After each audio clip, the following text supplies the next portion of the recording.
So we were so in this video we're going to discuss about Astral के जो quarterly results आए हैं और थोड़ी जैसे कि हमने देखा Q2 में FY25 में ज़्यादातर कंपनीज के रिजल्ट्स ठंडे ही हैं, लेकिन क्या कुछ फ़र्क है एस्ट्रल के साथ? तो एस्ट्रल जैसे हम जानते हैं कि पाइप्स वगैरह ये लोग बनाते हैं। अगर इनकी हम बिजनेस सेगमेंट्स की बात करें तो जो प्लम्बिंग इनका जो सेगमेंट है वहाँ पर इनको थोड़ी सी हेडविंड्स देखने को मिली हैं, मार्जिन कॉन्ट्रैक्शन भी देखने को मिला, लेकिन हेल्दी इनके मार्जिन मेंटेन्ड है पाइप्स डिविजन्स में। सो पाइप्स इज फाइन। इसके अलावा जो एडिसिव सेगमेंट है जो कि थोड़ा छोटा इनका सेगमेंट है बिजनेस का, वो भी ठीक ठीक चल रहा है। बस प्रॉब्लम जो है वो जो है प्लम्बिंग सेगमेंट में है, जो कि हम देखेंगे भी। अगर हम एबिटा मार्जिन भी देखें सो आपको ये दिख रहे होंगे कि एबिटा मार्जिन भी ठीक ठाक हैं यहाँ पर अगर हम देखें, और ये इनकी सेल्स ग्रोथ हमारे पास में देखने को मिल रही है। सो अगर हम प्लम्बिंग सेगमेंट की बात करें तो यहाँ पर वॉल्यूम डिक्लाइन देखने को मिला है, लेकिन मार्जिन थोड़ा सा एक्सपैंड किया है। वॉल्यूम डिक्लाइन को देखने को मिल रहा है बिकॉज सेल्स ठंडी है, यहाँ पर सेल्स थोड़ी सी ठंडी है, और क्योंकि यहाँ पर थोड़ी सी हेडविंड जो है कंपनी जो है फेस कर रही है, यहाँ पर इस सेगमेंट में ही थोड़ी सी दिक्कत आ रही है। वॉल्यूम डिक्लाइन हुआ है 2.5% अगर हम year on year last year से कंपेयर करें। वैसे अगर हम लास्ट टर्म क्वार्टर्स में देखें तो डबल डिजिट ग्रोथ देखने को मिल रही थी वॉल्यूम ग्रोथ, लेकिन अब वो थोड़ी सी कमजोर देखने जा रही है। और थोड़े से पीवीसी के जो प्राइसेस हैं वहां पर भी वोलेटिलिटी देखने को मिली है। मार्जिन की अगर हम बात करें तो मार्जिन जो था प्लम्बिंग सेगमेंट का, ऑल्दो वॉल्यूम तो डिक्लाइन हुई है, लेकिन जो मार्जिन है उधर 32 बेसिस पॉइंट यानी कि 0.32% से जो मार्जिन हैं वो बढ़ गए हैं, और अभी जो एबिटा मार्जिन जैसे हमने लास्ट साइड में देखा भी था 18.4% के हो गए हैं। अब क्या क्या प्लम्बिंग डिमांड फिर इसमें हेडविंड्स क्यों हमको देखने को मिल रही है, यहाँ पर ठंड, यहाँ पर मंदी क्यों है, मंदी यहाँ पर क्यों है? एक तो रीजन है कि there is heavy monsoons. Heavy monsoons की वजह से जो कंस्ट्रक्शन था वो स्लो डाउन हुआ था इस क्वार्टर में, लेकिन वो तो हर ईयर भी होता है ना, तो ये अकेला फैक्टर नहीं होता, ऑल्दो ये एक फैक्टर है। दूसरा, गवर्नमेंट स्पेंडिंग थोड़ी सी इतनी इतनी आ नहीं रही है। जो पहले जो स्पेंडिंग थी जो पीएम जल योजना में, या फिर वो इतनी ज़्यादा अब थोड़ी सी रिड्यूस देखने को मिली है गवर्नमेंट स्पेंडिंग। और एग्रीकल्चरल एक्टिविटी भी थोड़ी सी ठंडी रही है because of adverse weather conditions, क्योंकि हैवी मानसून था। और जो प्लम्बिंग सेगमेंट है, वॉल्यूम डिक्लाइन और मार्जिन एक्सपेंशन पीवीसी के प्राइसेस की वजह से हुआ है। पीवीसी प्राइसेस जो कि थोड़े से वोलेटाइल थे और थोड़े डिक्रीज कर गए हैं। सो लेकिन 2.5% का है, ऑल्दो थोड़ा इतना भी बड़ा नहीं है, लेकिन अगर हम लास्ट हम देखें डबल डिजिट ग्रोथ चल रही थी जो कि टूट गई, दिक्कत की बात है। मार्जिन एक्सपेंशन जो कि हो गया है, ठीक है, और quarter on quarter 42 basis point. Paint segment का अगर हम देख लें तो यहाँ पर ओकेश ग्रोथ है, इतना कुछ खास नहीं, लेकिन मार्जिन प्रेशर यहाँ पर हमको देखने को मिल रहा है। जो पेंट्स एंड एडेसिव सेगमेंट्स है, जो रेवेन्यू है वो 5.6% में ग्रोथ है, क्वार्टर ऑन क्वार्टर 9% की ग्रोथ देखने को मिली है। अभी जो है लगभग 400 करोड़ का धंधा यहाँ पर इस सेगमेंट से भी आ रहा है, जो पेंट्स एंड एडेसिव सेगमेंट है। प्रॉब्लम एक पेंट सेगमेंट में जो मार्जिन प्रेशर की रह रही है वो ये रही है कि कंपटीशन इस सेगमेंट में बहुत ज़्यादा बढ़ गया, बिकॉज पेंट में भी नए नए प्लेयर्स आए हैं, जेएसडब्ल्यू भी आ गया हमारा, और इसके अलावा बिरला ओकस आ गया। इस चक्कर में थोड़ा सा यहाँ पर कंपटीशन की वजह से मार्जिन प्रेशर देखने को मिला हुआ है। The growth was constrained by lower realizations in the adhesive business and reduced contribution from the paints business. तो paints business ठंडा ही है. So management expect the paints segment to gain momentum in the next quarter, addition to new distributors की वजह से। तो नए अगले जो क्वार्टर है उसमें नए डिस्ट्रीब्यूटर अपॉइंट होने वाले हैं, इस चक्कर में मार्जिन आपका जो है मोमेंटम देखने को मिल सकता है पेंट सेगमेंट के अंदर। ये इन्होंने एडिसिव्स की जो ये कैटेगरी है जैसे नोवा, सो यहाँ पर मार्जिन परफॉर्मेंस कैसा है? So the adhesive segment this recorded margin of 15% in this quarter, in Q2, and loss यहाँ पर 2 करोड़ का देखने को मिला है। और ये थोड़ा सा एक अच्छा यहाँ पर ग्रोथ है सेगमेंट में 15% की, जो कि बाकी ऐसे सेगमेंट की ग्रोथ नहीं है, लेकिन जो ये रेसिनोवा सेगमेंट है यहाँ पर ग्रोथ है, लेकिन यहाँ पर अभी भी यहाँ पर प्रॉफिट्स नहीं बने। What are the key financial highlights? So net sales जो है यहाँ पर 0.5% की ग्रोथ है पूरी एस्ट्रल कंपनी की, ये सेल्स है। इसके अलावा एबिटा -5%, मार्जिन में भी डिप है और पैट में भी डिप है, तो एक कुल मिलाकर ठंडा रिजल्ट ही है ओवरऑल, तो वैसे अगर देखा जाए।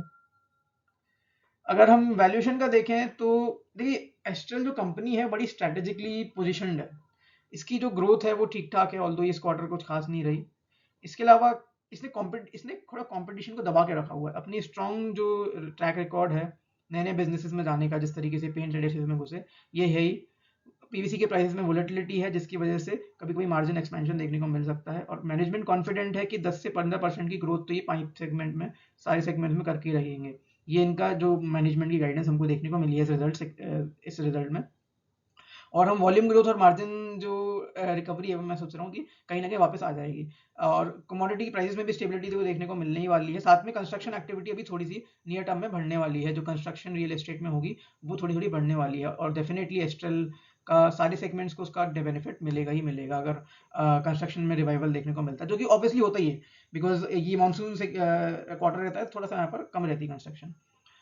इसके अलावा जो डिस्ट्रीब्यूशन जो अपना बढ़ा रहे हैं ये एक चीज़ है, नए नए प्रोडक्ट्स भी ये लोग लॉन्च करे जा रहे हैं, और सबसे अच्छी बात है कि डेट नहीं है ना, डेट जो है डेट यहाँ पर बहुत ही ज़्यादा कम है, तो इसी चक्कर में हम स्टॉक को ले सकते हैं।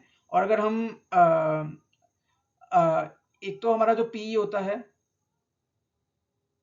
एक तो ट्रेलिंग होता है, लेकिन अगर मैं फॉरवर्ड पी की बात करूं तो ये 65 टाइम्स अर्निंग्स पे हमको पी पे मिल रहा है, जो कि एक डिसेंट वैल्यूएशन है इतने हाई क्वालिटी बिजनेस को खरीदने के लिए। बट जिस तरीके हमने देखा ज्यादातर कंपनीज में, इवन एशियन पेंट्स में भी देख लिया, ज्यादातर कंपनीज में थोड़ा सा रिजल्ट थोड़ा खराब ही आ रहे हैं इस क्वार्टर में। सो एक हमको सेल्स देखना है, एक हमको एबिटा और मार्जिन देखने हैं, एक पाइप वॉल्यूम देखेंगे, एक हम रियलाइजेशन और पाइप सेल्स और एबिटा मार्जिन देखेंगे। अभी देखते हैं। सो अगर हम देखें पाइप वॉल्यूम्स और रियलाइजेशंस, तो ये हमारे पास में देखने को मिल रहे हैं 203 रुपीज़ पर केजी। और अगर हम देखें पाइप में सेल्स कितनी हो रही है और एबिटा मार्जिन्स कितने हो रहे हैं, एक सेकेंड कलर चेंज कर लिया। सो जो एबिटा मार्जिन्स हैं वो हमारे 18% के करीब हैं, और जो सेल्स है तो सेल्स जो है पाइप सेल्स वो 22% पर है।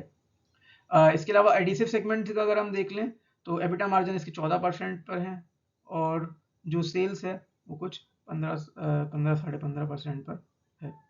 और अगर मैं सेगमेंटल रेवेन्यू कंट्रीब्यूशन देखें, सो बाथवेयर तो बिल्कुल नेग्लिजिबल ही है, लेकिन ये एक नया सेगमेंट इनका है। पेंट्स 5% कंट्रीब्यूशन है, एडेसिव 23% है, और मेजरली जो इनका वही पाइप सेगमेंट से जो आता है business, majority 70% business. Growth matrix देख लेते हैं।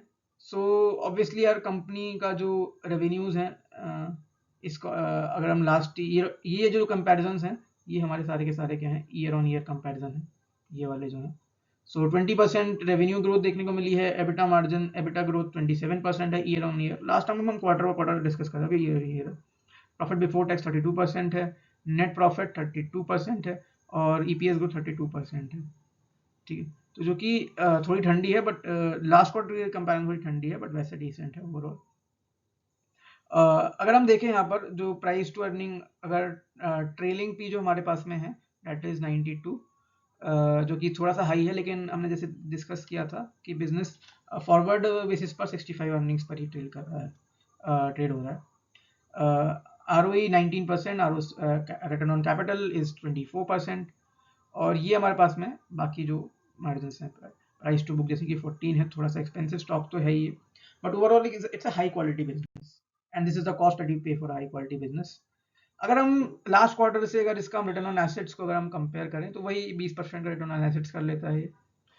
करंट रेशियो जो है ये थोड़ा सा इंक्रीज करा है, जो कि एक अच्छी बात है, और डेट फ्री कंपनी है, अच्छी बात ही है। इन्वेंट्री डेज जो हैं वो ऑलमोस्ट सेम ही है, कैश कन्वर्जन साइकिल जो है 29 डेज की है। अगर ये ड्रॉप हो जाए तो अच्छी बात है, हम इसको देख सकते हैं।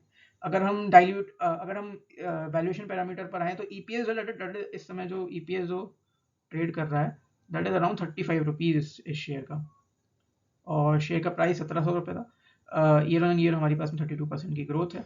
Diluted EPS is diluted P is 50, ठीक है, एंड बेसिक पी ऑब्वियसली 90, और फॉरवर्ड में 65 टाइम्स पर पर ये ट्रेड कर रहा है। डिविडेंड यील्ड तो काफी ज़्यादा कमी है स्टॉक की, डिविडेंड इतना गिविंग नहीं है स्टॉक। हमारे देख जो हम पहले जो सोच रहे थे कि हमारा एक पॉजिटिव आउटलुक था स्टॉक को लेकर, we had a positive outlook about this stock. और जो एस्ट्रल की ग्रोथ ट्रेजेक्ट्री है अच्छी है, रियल एस्टेट का फ़ायदा मिलेगा, बिजनेस जो है स्केल कर रहा है, 15 to 20% CAGR एडेसिव बिजनेस में हम 3 to 5 ईयर्स में हम देख सकते हैं। कमोडिटी प्राइसेस में कुछ ज़्यादा उछाल नहीं देखने को मिलेगा, लोअर रहेंगे, रियल एस्टेट एक्टिविटी जो कि अच्छी चल ही रही है और अच्छी करेगी, इससे वॉल्यूम ग्रोथ भी दिखेगा, मार्जिन ग्रोथ भी दिखेगा मीडियम टर्म में। तो कंपनी की पोर्टफोलियो डाइवर्स है, नए नए ये जो है नए नए प्रोडक्ट ऑफरिंग्स भी लेकर आ रहे हैं, न्यू प्रोडक्ट्स, और डिस्ट्रीब्यूशन भी अपना इंक्रीज कर रहे हैं। ब्रांड वैल्यू तो ऑब्वियसली एस्ट्रल की काफ़ी अच्छी है और डेट फ्री कंपनी है, अच्छी बैलेंस शीट है, हायर रिटर्न रेशियोज हैं, अच्छी ROE ROC है, इसकी वजह से it's a good stock to keep and watch and